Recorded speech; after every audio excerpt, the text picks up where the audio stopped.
morning, ladies and gentlemen. Welcome to this morning's digest. I am studying in for Apostle Patrick Morethi, and today on Tuesday, as always, is a discussion on leadership. And today we are blessed that we have a special guest with us. Pastor ERICK is here with us. And so we're going to have a very, very interesting conversation. Today we'll be talking about leadership and management, and hopefully we'll be able to distinguish those two particular functions of leadership and management, how they interact together, and the difference, and when you are managing and when you are leading, knowing the difference. And then we are going to also see how we can apply these ideas in our day-to-day running our businesses, running our ministries, and whatever else. So welcome, and please remember to share with your friends, and wherever you're watching from, please let's have this wonderful conversation this Tuesday morning. So welcome to the show, my brother, Pastor ERICK. Thank you so much. I'm glad to be back.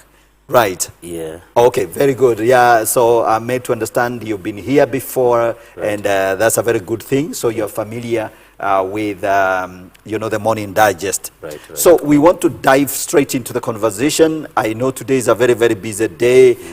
Children are going back to school. The streets are packed. The rains are here. Nairobi is quite tight today. But I'm blessed that we are able to be here. So let's start with a brief introduction. Introduce yourself to our audience, so that they can get to know who is this Pastor ERICK, right. And then we dive into the conversations. Thank you, Gigi. I'm Pastor ERICK Kotani. I pastor a church called Glory Hill Church. All right. In Tena Estate, Nairobi. In addition to that, I'm a leadership and financial consultant. I'm also a husband and a father. Right. Right. So that is part of the many hats, or the few hats that I wear. Yes. Yeah. Leadership consultant, that's a good thing. Right.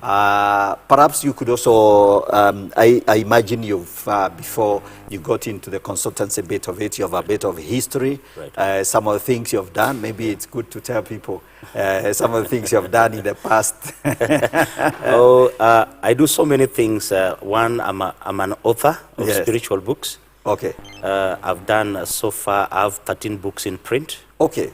Yeah, I also do a lot of consultancy work for organizations, both for profit and not for profit organizations, including churches. Okay. This includes, of course, financial consultancy. I do tax consultancy, strategic management, vision casting, and all that is involved in leadership. Okay. And management. Okay. Yeah. Now that you mentioned tax, we are going to be taking you to task. Right now, the big conversation in Kenya is about tax, yes. Because the financial bill was unveiled the other day, and Kenyans are very worried. And we feel we are being overtaxed. You're going to be taxed until they tax even your lunch. Nobody likes being taxed. Yeah, so it's very interesting. I know Kenyans are genuinely concerned. But so let's talk about leadership. Let's start right from the beginning, management and leadership. I believe in your many interaction with leaders, managers, I'm sure you have some very, very important insights you want to bring to this conversation. Yeah. So I think we can begin from the beginning, try and explain to our viewers what leadership is, what management is, what are the differences.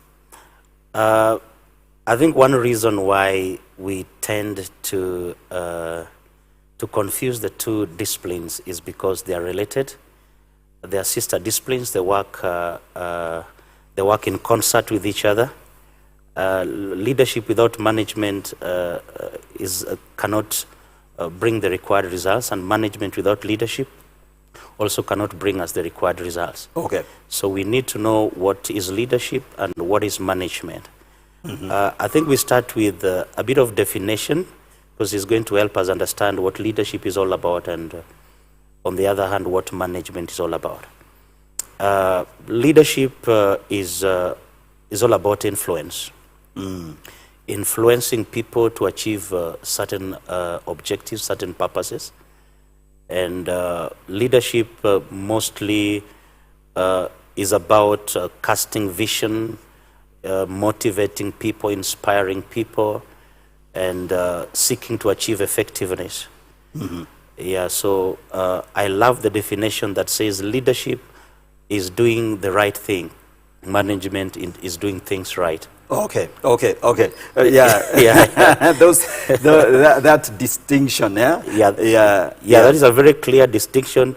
It sounds like we are just playing with words, but it's quite deep, because you see, you could be on a highway and you think that by driving faster, then you are going to reach your destination faster, but you're on the wrong route. Okay. So increasing speed takes you further from your destination. Okay. Yeah. So leadership is actually about accuracy. Management is about correctness. Okay. So a leader is interested in what is the right thing for us to do. Okay. Management is interested in obeying certain directives, maintaining systems and processes. Management is more about managing the complexities of organization. You see, organizations, some organizations are small, but most organizations are large and very complex, with a lot of linkages of different functions and departments and divisions. So it takes management to bring order and minimize chaos. So that is the work of management. So let me just use an analogy. I think there's an analogy I used, I think, a couple of weeks ago here, but I think it can help us distinguish the two. Let's say, for example, that you are running a bakery, and you are selling bread. The work of management will be interested in are we making enough bread, enough loaves of bread? Where are we taking them? Is the size okay? Do we have the 400 grams, the 600 grams? Are employees motivated to produce those loaves of bread? Which one are we doing? Are we doing brown bread or white bread? And how many are we supposed to produce per day? So that is management. Leadership comes in and say we are not supposed to make bread. That is not the right thing for us to do. Okay. We are baking cakes instead. Okay. So that is leadership. All right. Yeah, so and leaders can be very disruptive in that case. Because we are happy with the bread. You know, we are making very nice, warm, hot, very nice size. We are efficient. Actually, we are quite efficient. Efficient in making the bread. Yes. And then it turns out that leadership is which comes in and says, no, look, I think we should be focusing, we should be making cakes. We should be making cakes. Instead of bread. Yes, yes. So leadership is outward looking, you would say, and vision casting. Vision casting. So setting direction. Yes, always asking, are we headed in the right direction? Are we doing the right thing? Right. Instead of just saying, are we doing things right? Are we doing things right? Very nice. Yes, yes. I'm sure you've interacted and maybe perhaps in the corporate world, you've trained a lot of people. Right. So perhaps what would you say, especially for managers who come into management at the beginning, at the beginning of management career, what do you see as the biggest challenge? I am assuming you have been a manager yourself, sat behind that desk when you're just signing off a lot of papers and just running, managers almost have no time to think. So what do you see as the biggest challenge for people whose function is management? Personally, this is my personal opinion. I think management is too limiting because it puts you in a straitjacket. Right. You have to do things in a certain way. All you are required to do is to obey orders and to do things in a certain way. Okay. So it kind of stifles creativity and innovation. So for somebody who's creative, somebody who wants to think out of the box, management is too limiting. Okay. It's too limiting, but it's a function that is required in every organization to ensure that things are done in a certain way. Okay. Yeah, so personally, I think that is what I can say, that it's quite limiting. It doesn't give you room for creativity. Okay. Yeah. So that's not very good news for managers. Yeah. Yeah, some of the people maybe following this conversation, Yeah. they are actually managers. Right now, maybe they are seated behind some desk. Right. They have a responsibility to manage. And they are probably also, feeling constrained Right. by the fact that they are in this space, Right. which demands that they can only do things in certain ways, and they don't have room for maneuver to make decisions. So do you see, like, given that kind of constraint of management, should every manager then be seeking to become a leader, or so what then? Is leadership any better? Does it need also produce its own constraints and challenges? I think the leadership is not better than management. Management is not better than leadership. Each function has its space. Okay. And what you see, the two work hand in hand. For example, you lead first, you manage second. So if you don't lead first, your management may not produce the required results. Okay. So the two functions are important in any organization. You can't say, for example, that my organization is just going to be full of leaders and no managers. Then who is going to bring order and efficiency? Okay. So efficiency is required, but before we seek for efficiency, we should seek effectiveness, because leadership is about effectiveness. Okay. A key distinguishing factor that brings a lot of confusion between for many people who don't understand the two disciplines, leadership has nothing to do with position and authority. Management is based on position and authority. Okay. Actually, management is exerting authority. So many people think that so long as you're a manager, you're a leader. Leadership is all about influence, persuasion. You may not be having a position, but you're a leader. Okay. Yeah, so it's not about positions. It's not about authority. Okay, yeah. So I think that's very interesting. I think those who are following this conversation, we are talking about leadership and management, the distinctions. I think Pastor ERICK is telling us all the various dimensions and the distinctions, and I think it's very important. But then, of course, you see, these things have to be applied in a context. So, in what context do we need managers, and we can't do without managers? I believe that while leadership has its function, management has its function.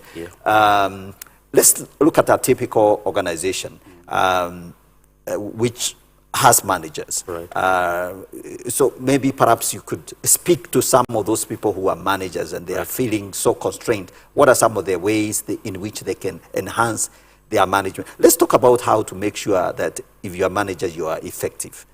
Managers are mostly efficient. They are hardly effective. All right. Because effectiveness, let me define effectiveness as enabling people to maximize their potential. You see, when it comes to management, there are very clear guidelines of what you should do. There are clear boundaries. You're not supposed to go beyond this. For example, if you're an accountant in an organization, you're not going to do marketing. Yeah. Your work is accounting. Yes. So even if you have some marketing skills, you may not be allowed to do that, because management has its own principles. Yeah. I think before we go to that, it's important to distinguish the functions of management, the functions of leadership, so that people first can know, are they doing leadership or are they doing management? Because sometimes somebody may think that they are doing leadership because they have a position, and yet they are simply doing management. Okay. So briefly, let me do five functions each. Management has about 5 functions. Number 1 is planning, and planning is choosing a course of action or goals. Right. So this is what we are going to do, and this is what we seek to achieve. That is planning. Then there is organizing. Organizing is bringing physical, financial, and human resources together and developing a relationship among these resources to ensure that the organization achieves its objectives. Then we have directing. Directing is like the work of a conductor of a choir. You're guiding people, you're monitoring, you're motivating people. So that is directing. Then we have staffing, which is putting the right people in the right jobs. And this includes recruitment, promotion, remuneration, firing people. Yeah. That's a hard one. Yeah, that is part of management job. Then we also have control. Control is just checking to see if we are making progress based on the goals that we have set. So that is management. Those are management functions. Okay. On the other hand, leadership are more softer issues. Are more softer issues because experts say that we manage from the left side of the brain and we lead from the right side of the brain. Okay. Yeah, so leadership, one, is modeling the way. You must clarify values and also set example by aligning these values to actions. As a leader, you must model values that the organization holds dear. Number one. Yes. Number two is to, leaders also need to inspire shared vision. One, they need to envision the future by imagining exciting opportunities in the future where they seek to take the organization. Then they enlist people to a common vision. Yes. They must, these values, this vision must be shared between the leader and those who are following him. Number three is about challenging the process. Leadership is about coping and anticipating change. So continuously or on a day-to-day basis, leaders challenge the process. They say, here we are, can't we be better? So what they do is that they search for opportunities to make the organization bigger, better, and to make the organization grow. And in addition to that, they also take risks and experiment with a view to making the organization better, to achieve certain, to achieve their vision. Number four is encouraging the heart of the followers. That is part of leadership. The followers must be encouraged as they travel or as they journey towards achievement of the vision. Part of what this involves is one, what encouraging the heart involves is one, sharing power, empowering people and sharing power. Another thing that will encourage people is appreciating them, appreciating good performance, for example. Yeah, that is part of the leader's work. So leaders must be able to appreciate individual excellence. Lastly, number five is enabling others to act.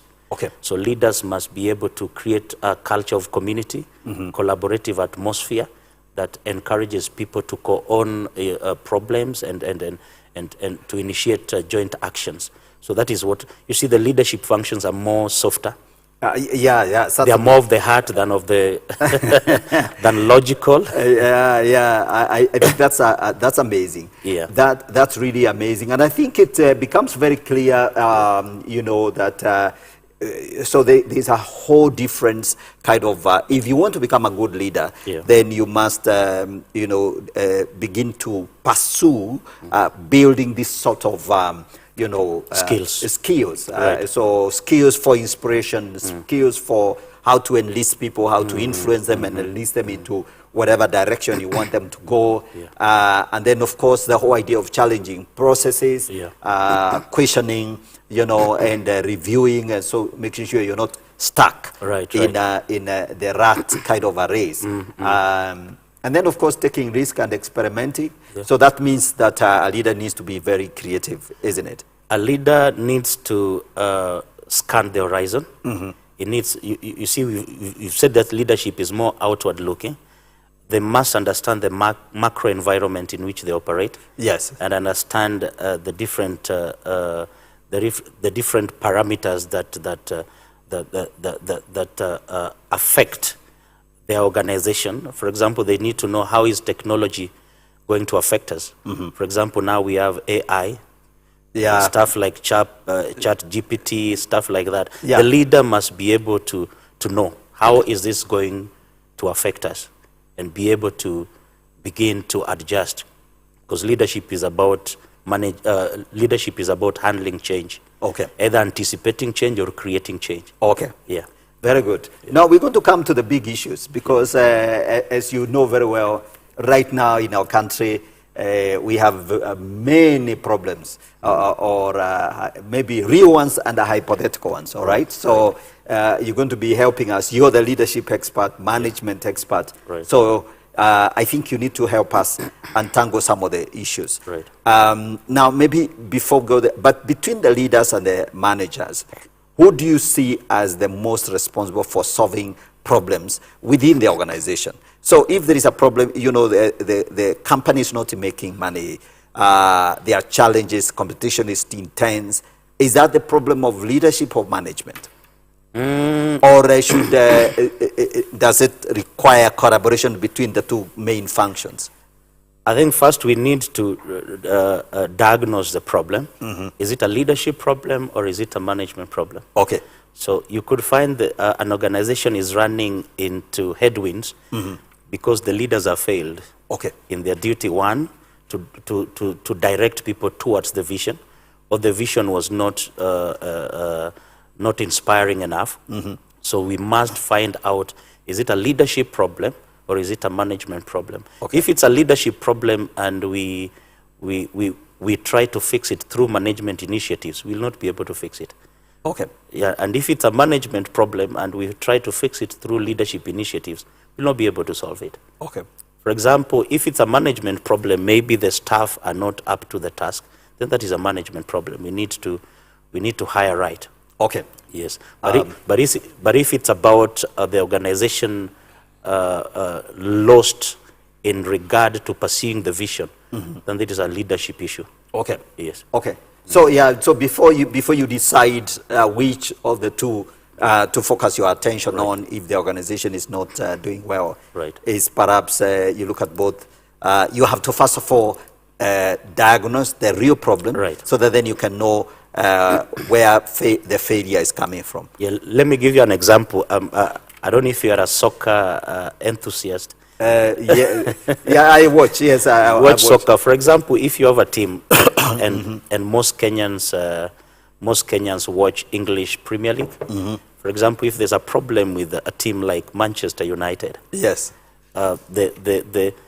leadership should be able to know: is it a problem with the coach? Or is it a problem with the players? So how you diagnose the problem will determine whether you solve it or not. So once the problem has been diagnosed and it is known, leaders mostly mostly delegate problem solving. They do not handle problem solving personally. They delegate that because they seek for opportunities and exploit those opportunities to make the organization better and to achieve the vision. So once the problem is known, then they delegate solution. They know what needs to be done, then they delegate the solving of that problem. All right, very nice. Of course, I don't know whether, tell me, leaders, coaches, managers, and consultants, you know, I want to know these fellows, where do they come in? Because so managers, we know what they do. They are caught in this space called the organization. They have they have functions to deliver. They are busy. I mean, managers, I think they are, like you said, they are within a certain box where your requirement is efficiency. Deliver. And so managers, I think, so if you have good managers, they will do what you tell them. Leaders, we have understood. What is the role of consultants, outsiders? Do leaders need to be both, beyond just being leaders and setting the vision? Should they also take on the mantle of, say, like a consultant, a coach and stuff like that. So how does that connect? Because now coaching and consultancy is in the vogue. I mean, everybody thinks that that's where that is the wisdom is. That is the in thing. That's where the wisdom is, actually. Yes, yes. Yeah. Actually, coaching is a leadership function. Okay. Yeah, because leaders coach. Okay. You see, a leader is interested in the vision. A manager is interested in the product. Okay. Are we producing some goods or services? Okay. So the work of management and the focus of management is Yeah. production of services or goods. Okay. The leader is not interested specifically in that. The leader is interested in the vision. So as managers, for example, would be interested in fitting people into jobs in order to procure those things that they need to procure, produce. Leaders will try to fit people into the vision. Okay. So coaching is part of the leadership initiative. For example, when you coach, you encourage the heart. You tell somebody, this is how you do it, and I believe in you, you can do it. That is part of leadership. Okay. Consultancy can help both. It depends on what you're consulting on. It's just to add an impetus on what the leader is already doing and what the manager is already doing. So they add extra skills. Okay. For example, you could be a manager and you lack certain skills. So the consultant will be able to help you, one, to see things the way you are not seeing them, or to add a perspective that you don't have. Okay. So the consultant is interested in you achieving something. Okay. The coach is interested in you being something. Oh, all right. Okay, so the consultant is like an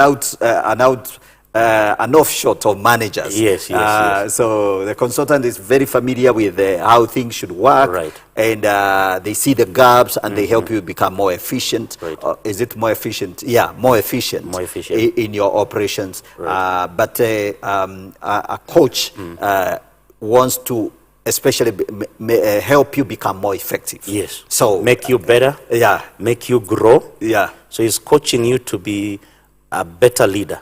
Okay. Yes. Very good. Very good. Yeah. We're going to, as we continue with this conversation, ladies and gentlemen, we are talking about leadership and management and the difference those two particular functions make. And I think it's a very important point where you begin now to understand these distinctions and, help become a better manager and a leader. So we're going to take a short break.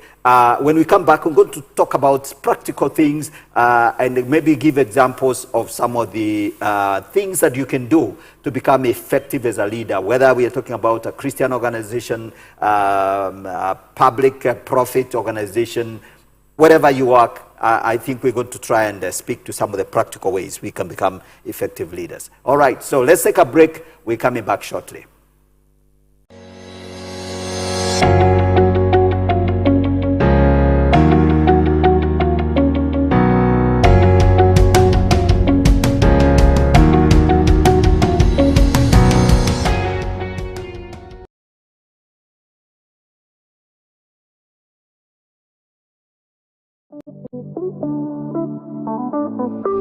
Nico Works Now Trust is a program that comes to you on Elevate TV every Friday at 7:30 p.m. In this program, we dwell into the journey of small and micro enterprises in the country. Tulikuwa tunafulia watu manguo, wengine walikuwa wameandikwa house girls, lakini saa hii tumetoka hapo. You can get the story from domestic workers to people handling 150,000 shillings per month. They're just 13 people. We look at the challenges that they're facing. The city council will harass you for anything, whether you have documents or not. Roads, traffic, such things really affect us. And we tap into the opportunities available in the sector. Hiyo unit tulikuwa tunaambiwa tusikue employees, tujaribu tukue ma employers. So nikaamua naweza anzisha kakao kadogo mashinani. So nikaona badala niuze gas pekee, nikaanza na vitabu kidogo, books za kuandika na stationery. Nikasoga hivyo, after some time nikaona I still can sell the textbooks. Join me, Collins Otas, every Friday at 7:30 p.m. on Elevate TV and let us journey together in this show.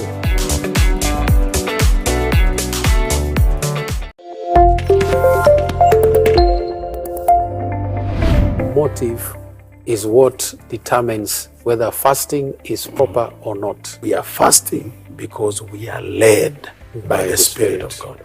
Because it's the Spirit of God who gives us the burden. In your observation, do you think there are other wrong reasons why we fast? Unfortunately, because you have predisposed your spirit to pursue something, it gets ingrained in your system so much. Yes. So that even in your fasting, the enemy has an opportunity to pervert your heart, to pervert your mindset, and to lure you now to what the Bible says, earthly, sensual, demonic.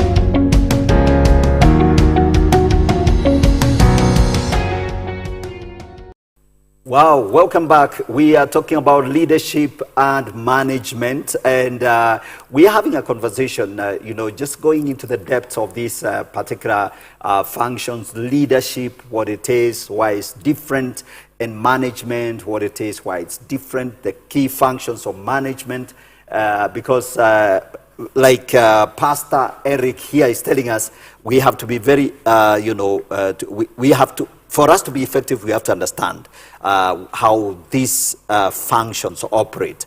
Now, Pastor, I think I want us to now go into some of the ways we can apply these ideas, and especially in the church context. All right, so you are a preacher, you are a pastor, and so understanding the various distinctions of leadership and management, how do we apply this to the way we run ministries and churches?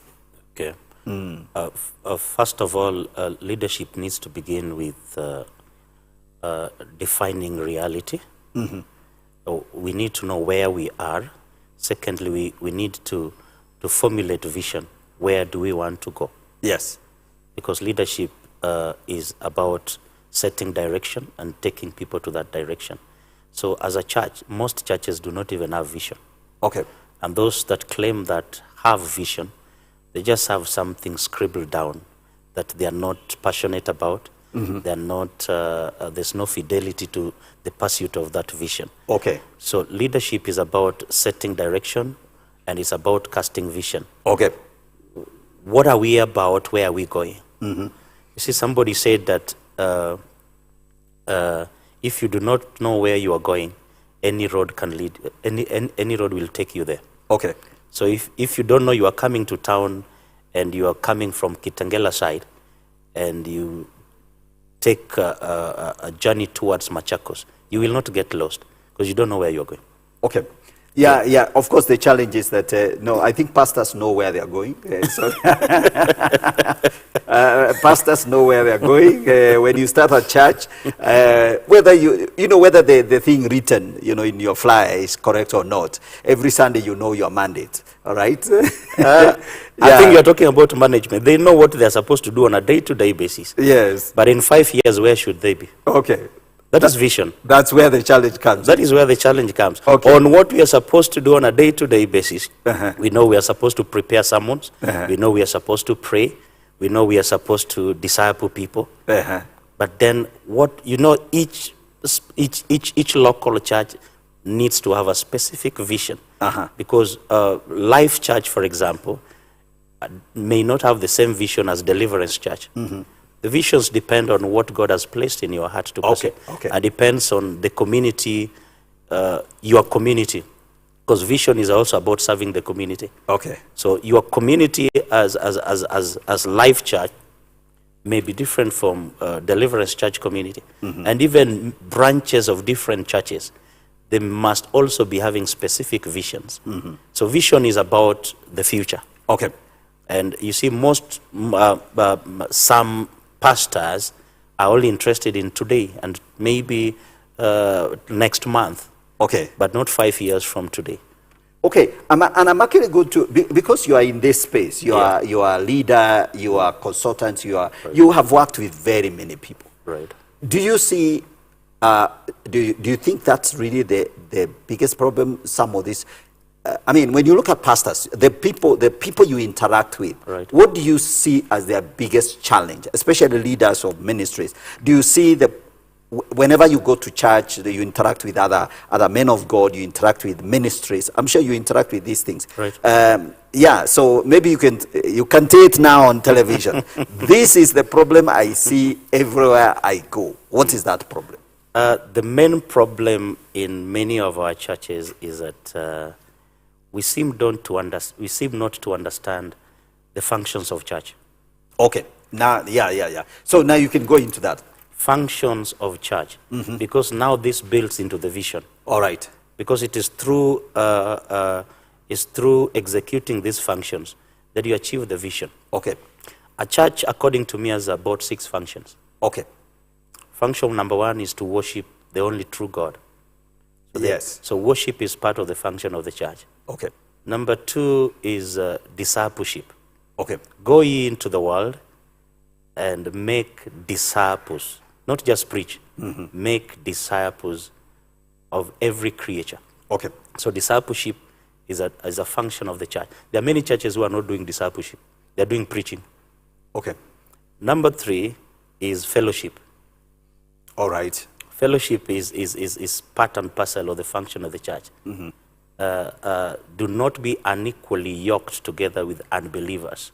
That is talking about fellowship, koinonia. Number 4 is ministry. Yeah. On the fellowship, yes. On the fellowship bit. yeah, because I know there are also controversies. Yeah. So obviously, even some of the churches that are in trouble right now in the in the media right now, they have very strong fellowship. So I think churches are doing fellowship. What is what do you understand by fellowship? So yes, so there is fellowship. There are some churches which may be suffering intensely for lack of fellowship. You see, on the fellowship bit, a lot of our churches are just having meetings. Okay. Not fellowship. Okay. Meetings. Because if you check the meaning of fellowship, is a joint sharing. Okay. Yeah, the Greek word koinonia means joint sharing. So which means that if I'm having fellowship with you, then I must know your pains. I must be able to understand them. And I must be able to feel your pain. That is fellowship. Okay. Yeah. So let's not get stuck there. Right. We are going somewhere. Okay. So, but yes. I thought that, I see churches do fellowships. They have the preaching. Yeah. They have some form of discipleship program. Right. And stuff like that. Then there's ministry. Yeah. Okay. Ministry, for example, you could find issues with marital issues in church. So you minister to those needs, the issues of orphans, there's issue that people have this need and that need. Okay. So we must be able to minister to their needs. Then we have evangelism. Okay. You will agree with me that not every church is doing evangelism. Okay. We are trying to fish from other churches and not to fish from the world. Yeah, no, you shouldn't say that very loudly. You're going to get in trouble. Yeah, because people, we know you, Pastor Eric. All right. And then number 6, which to me, I usually put it number 1. Yeah. Is prayer. Okay. My house shall be called a house of prayer for all nations. Okay. Yeah, that is the word of the Lord. So prayer to me is number 1. Okay. Yeah, so those are 6 functions that every church of Jesus Christ needs to engage in. Okay. Yeah. So let's go back to where we were. Yeah. So when you interact with churches, right. So these are very clear functions. Right. That every church should engage in. They should be actively worshiping. Yes. They should be discipling, fellowship. They should be fellowshipping, ministering, evangelizing, and doing a lot of prayer. And doing prayer. Yes. So those functions are very clear. Right. So do you need to appoint managers? So the pastor who now has to get this done. Right. should they focus on management, or should they focus on leadership, or should they have both managers and leaders? Because if their functions have to be done, the issue of effectiveness and efficiency comes in. So you might need some managers and you might need some leaders. In our church organizations, we need both leadership and management. Okay. We need more leadership than management. Okay. But we need both. Okay. First of all, what does the leader do? As the overall pastor, the senior pastor, or the lead pastor, or the bishop, depending on which title they are using. Okay. I think the first major role is to design the organization. Okay. Designing an organization is work of leadership. Okay. What is the vision that we are pursuing as organization, as an organization, as a church? Because church is both spiritual and administrative. Okay. There's the spiritual side of church, there is the leadership side of church. So in terms of designing the church organization, we need to come up with vision. We need to have a purpose. What is our purpose? Okay. So the church must know its purpose. Yeah. You're not just going to do, you are here, you are there, you are here, you are there. You must know what your purpose is and you pursue it. And that purpose will lead you to the vision. Once you know what the vision and the purpose is, then these functions must fit into that purpose and vision. Okay. So that is designing the organization. Okay. Okay. Then once you have structured the organization and you are inspiring people, you are casting vision, you are formulating values and inspiring these values, there must be some management initiatives to ensure, for example, that discipleship is done, and it is continuously done, and we are being successful in it. That worship is well prepared, well organized, and it's achieving the vision. Okay. That evangelism is being done, and what is the purpose of the evangelism? To achieve this vision. What is the purpose of fellowship? To achieve this vision. What is the purpose of our prayer? Is to achieve this vision. So when the vision is not there, you'll just be praying. Okay, okay. You'll just be doing evangelism. Amazing, amazing. I want to read some of the comments that are coming through here. So Karen says she's tuned in, and there's Kefa Momanyi saying, understanding various distinctions of management is what we need to know. Great insights there. Karen is saying that most leaders get caught up in management issues while neglecting their primary visionary role. And I think that's very, very that's a good point. Too. And then Sam K inspiration here says very elaborate leadership is crucial before management. Yeah, so I think we are very clear about some of the elements, key functions of a church. Right. I think you've delineated 6 of them. 6. Fellowship, prayer, evangelism, ministry, worship, and all that. And then you have this vision. Yes. And I don't know whether the vision should be based on the context in which you're in, or it should grow out of these functions. That we can have that for a different day. I think my big question is, do you then appoint an assistant pastor who is going to do the management, the day-to-day running, ensure the Bible study materials are available to the members? And how do you ensure these things? I mean, a church can get very busy. Yeah, churches can get very complex because as organizations grow, actually leadership comes in because of people. You see, for example, in the Bible, the 2 instances where leadership came into play is Exodus chapter 18, when Moses was struggling to handle the multitude of cases. Then the father-in-law Jethro sat him down, told him, no, you are going to wear yourself out. Okay. So it was an issue of complexity. Then you also find another instance in Acts chapter 6, where there was a complaint by the Hebraic Jews concerning the distribution of food to the widows. Then the apostles sat down and say, we will not continue serving tables. Appoint for us 7 people who are full of the Holy Spirit, full of wisdom, trusted people that we can assign these duties, as we will continually dedicate ourselves to prayer and ministry of the word. All right. So those were leadership decisions. Okay. So when you have numbers, then leadership very much comes into play. Okay. You can't manage effectiveness. You lead effectiveness. Okay. And you and so a church needs leaders at all levels. Okay. Yeah. One expert of leadership says everything rises and falls on leadership. For example, if you want to run a discipleship program, you don't first need a manager. You need a leader to run that program. Okay. Then there'll be managers under him to be in charge of specific issues. How are we doing the tracks, the evangelism tracks, for example? Okay. All right. Yeah. So that's crucial. So maybe those pastors that are listening to us should tell us whether they have been paying attention to leadership or to management. Right. And but I still think, given especially organizations, given again, some churches have become very large. Yes. So should they appoint senior managers? Should actually some of these everyday management things, policies, human resource policies, financial policies, recruitment policies and stuff like that. Should we bring in all this corporateness into the day-to-day management of the church?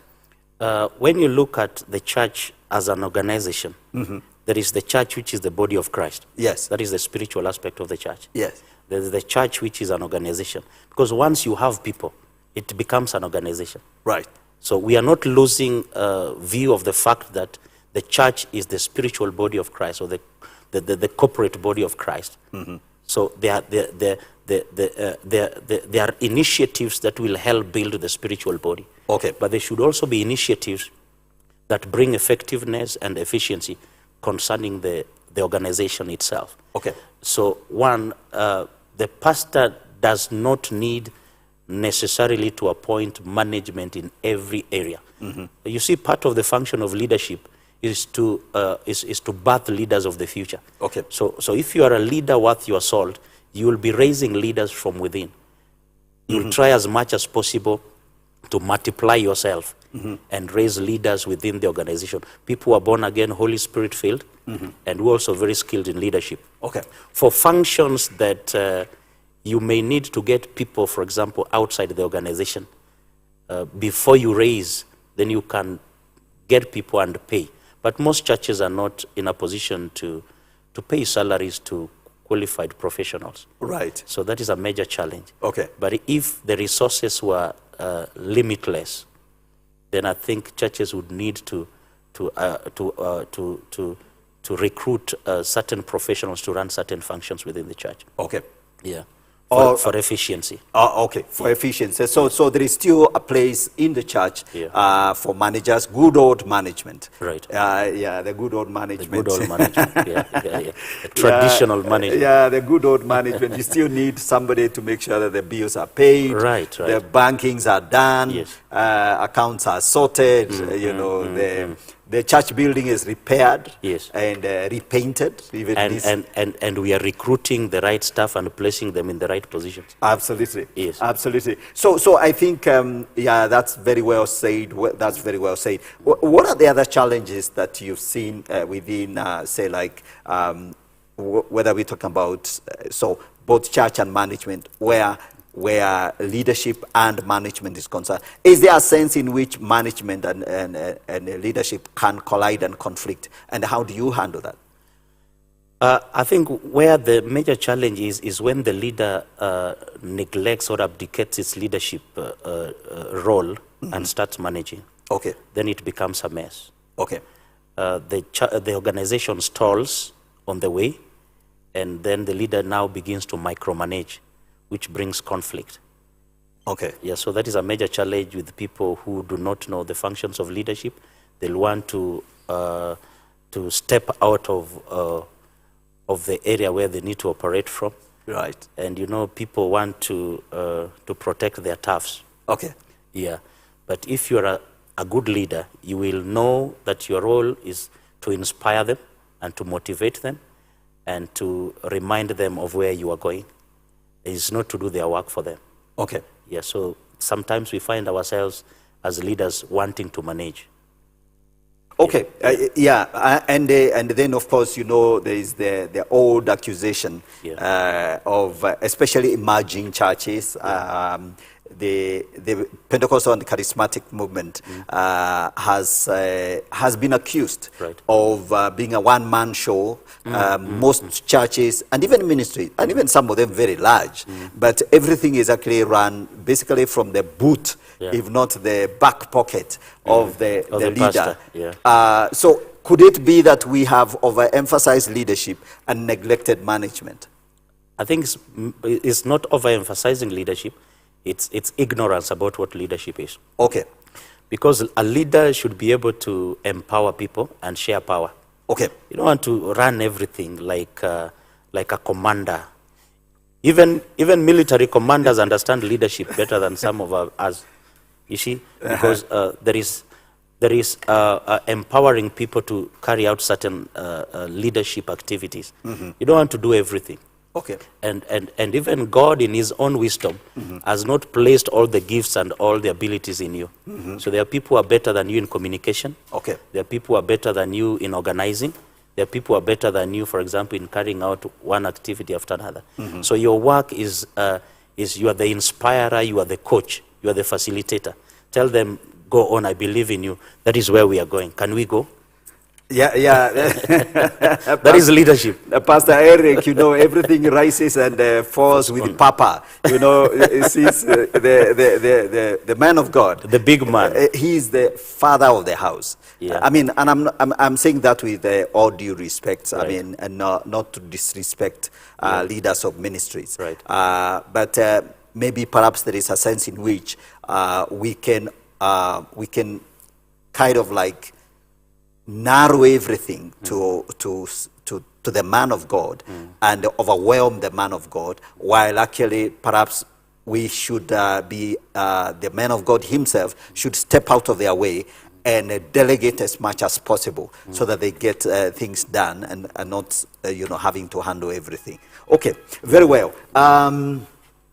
So we don't have that much time, but perhaps there is something else we are not talking about. Remember, we are talking about leadership and management.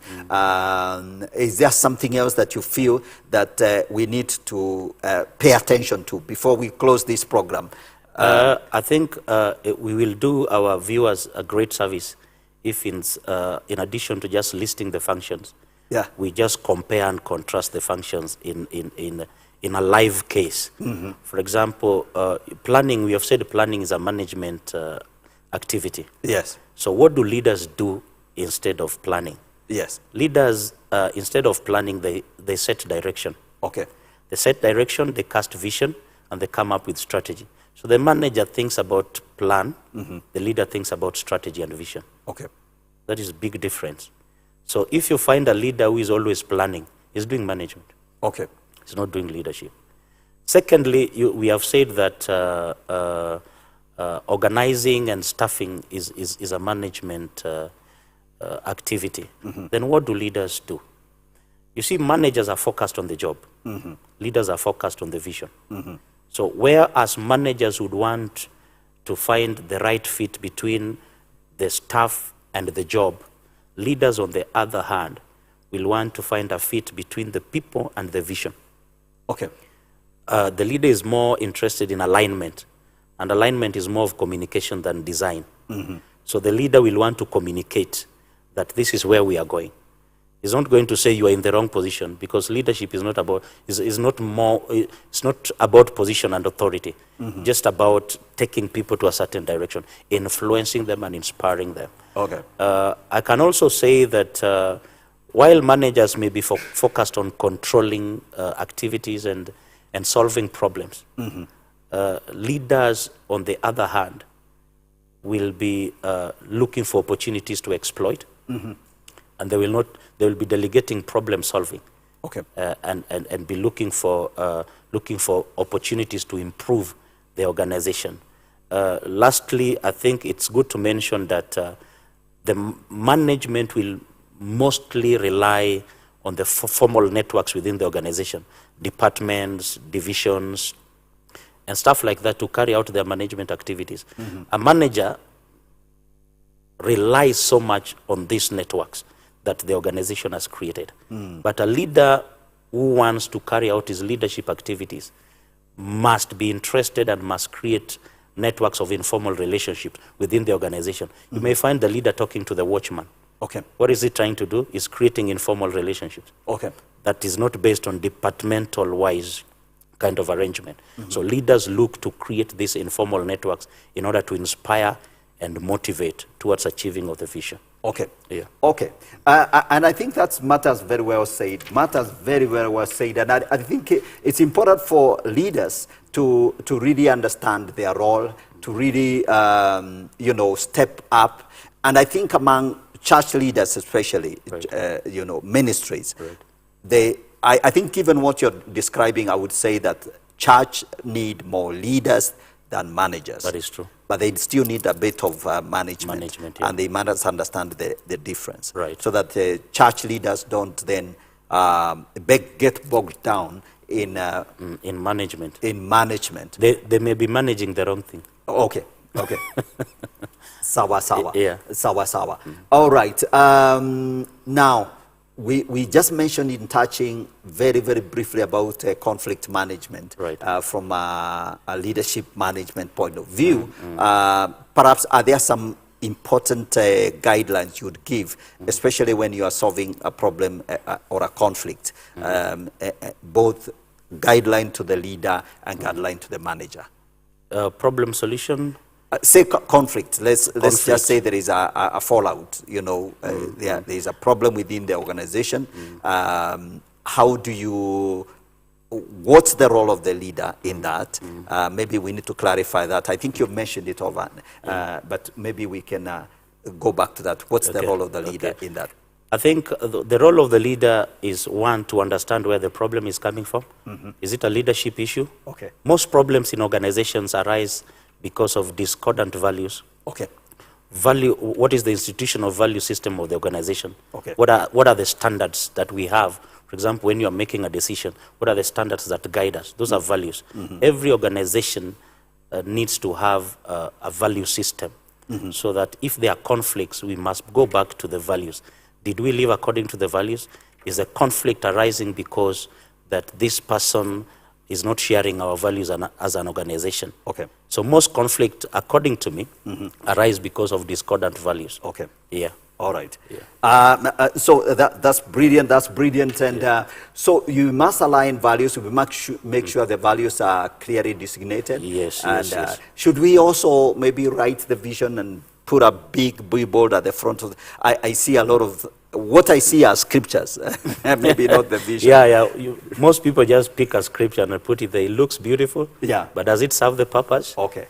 Yeah. So it is not in doing a big banner there and writing a vision. What is important is that that vision is shared, it is being casted, and you really believe in it, and there is fidelity to the pursuit of that. Whether you write it or not, it should be written in the hearts of the people. Okay. Yeah. And it must be communicated. It must be communicated. So putting there is part of communication. Okay. And reminding people that this is where we are going. Okay. Yeah. Excellent. Excellent. We are almost out of time right now, so I think we will be just winding down, and so perhaps you can look at that camera, because I want you to speak to those leaders and managers and people that are listening to us, what they need to, how they need to develop those two dimensions, the leadership and the management dimensions, so that they can become effective.